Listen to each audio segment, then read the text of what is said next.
¿Dónde tiene su aplicación este principio de Pascal?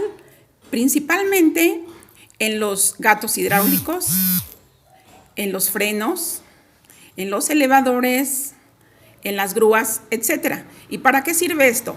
Ejemplo, en los frenos, imaginemos el freno de un automóvil.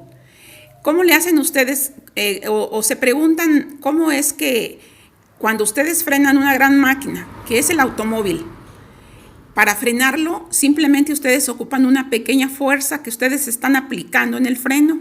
Ustedes aplican una pequeña fuerza en el freno y ¿qué es lo que pasa? Que detienen esa gran máquina, el automóvil, que es una máquina muy pesada y muy grande, aplicando una pequeña fuerza.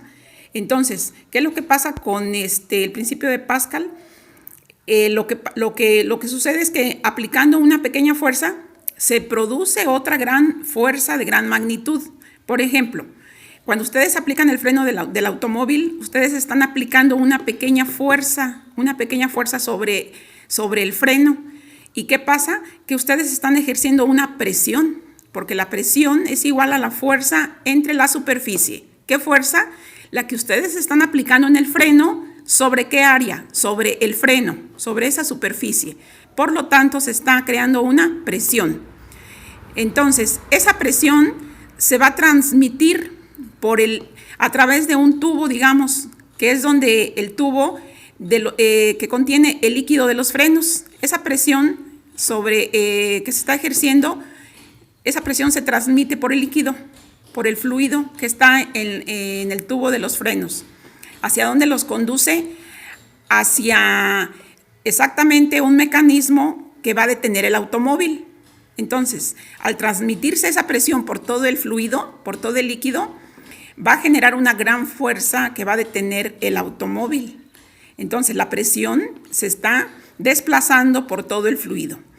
Entonces, ese es más o menos para que me entiendan, el principio de Pascal aplicado a la vida real.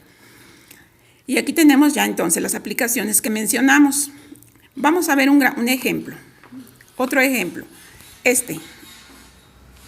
Por ejemplo, en los talleres mecánicos, para levantar un móvil, un automóvil o una máquina, etcétera, ¿qué es lo que pasa?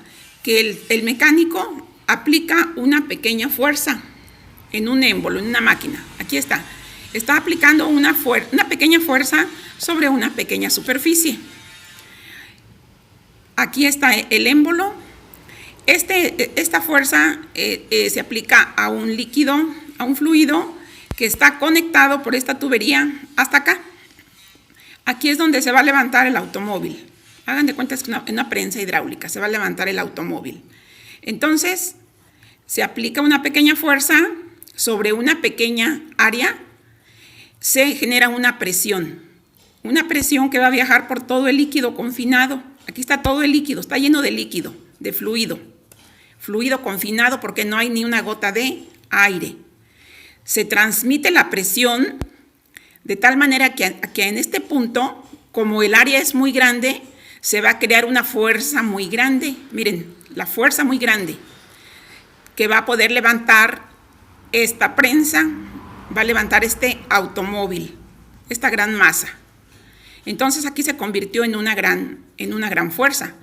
Aplicando una fuerza pequeña, se transmite la presión y crea una fuerza grande, de tal manera que va a levantar esta gran masa.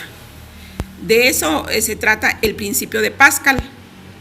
Entonces se aplica a líquidos, fluidos confinados, dentro de un sistema, un mecanismo que tiene unos conductos. Entonces, más que nada, a esto se le llama multiplicadores de fuerzas. Una pequeña fuerza se convierte en una gran fuerza. ¿Cómo? Mediante la presión que se transmite por un líquido, por el líquido confinado. De eso, aquí nos explica un poco la prensa hidráulica, aplicando el principio de Pascal. Aquí tenemos nuestra fórmula principal, que es esta.